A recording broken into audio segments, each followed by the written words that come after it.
दोस्तों, मेरे YouTube channel पर मैं आपका स्वागत करता हूँ। राष्ट्रपिता महात्मा गांधी जी की अमर कहानी भाग 61 खंड 3। पिछले भाग में बापू ने प्राकृतिक चिकित्सा में मिट्टी और पानी के प्रयोगों के बारे में बताया है। साथ ही उन्होंने आहार के प्रयोगों के बारे में भी बताया है और एक चेतावनी भी दी है कि कोई भी मेरी किताब पढ़कर ऐसे प्रयोग ना करें। अनुभवी मार्गदर्शन में ही ऐसे प्रयोग करें। अब आगे एक चेतावनी। बापू लिखते हैं, पिछले प्रकरण में मैंने मिट्टी के प्रयोगों के बारे में लिखा। इसी के साथ आहार के भी प्रयोग मैंने किए थे, इसलिए उनके बारे में भी कुछ लिखना उचित लग रहा है। आगे प्रसंगानुसार और बातें भी आएंगी।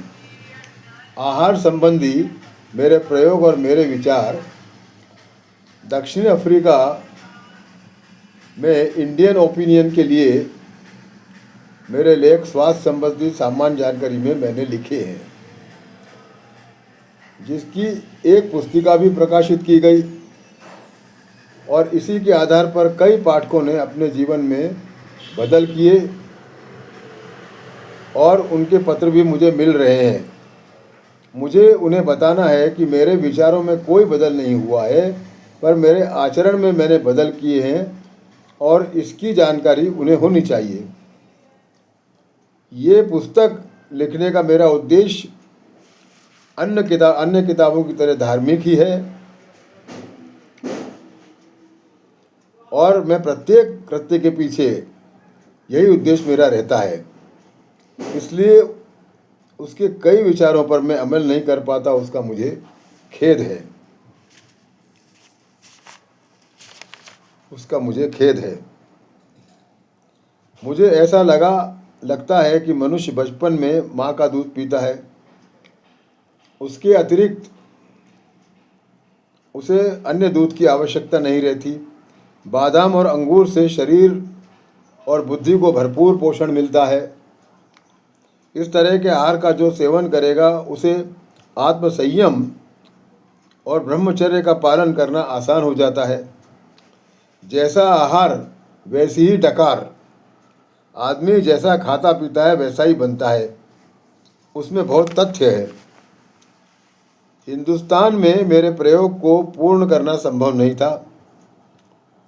खेड़ा जिले में सैनिक भर्ती का काम करते वक्त मेरी गलती से ही मैं मृत्युशैया पर था। दूध बिना जीवन के प्रयत्न किए। डॉक्टर, वैद्य, रसायन शास्त्री सबकी मदद ली। किसी ने मूंग का पानी, किसी ने बादाम का दूध इत्यादि का सेवन बताया। इन सभी के सेवन के लिए शरीर को बहुत कष्ट दिए, फिर भी बिस्तर से नहीं उठ पाया।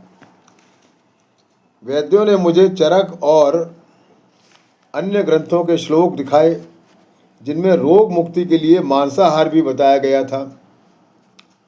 ऐसे वैद्य मुझे पूरी तरह से दूध छोड़ने के लिए क्या मदद करेंगे?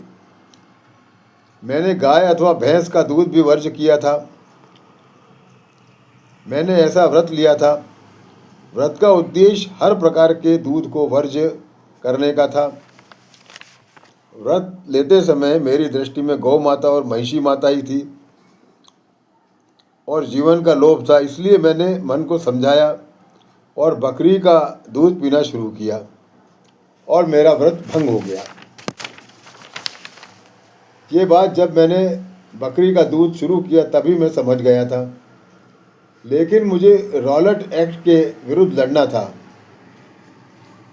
जो मैं छोड़ नहीं सकता था और इसलिए जीने की इच्छा थी। और इस तरह जिसको दूध छोड़ने को मैं अपने जीवन का महान प्रयोग मानता था, उसमें मैं असफल हो गया। खाने पीने का आत्मा से संबंध नहीं होता। आत्मा खाती पीती नहीं है। आत्मा की हानि लाभ पेट में क्या गया उससे न होकर वाणी से जो बाहर पड़ता है उससे होता है, इत्यादि युक्तिवाद मुझे मालूम है और उसमें तथ्य भी है।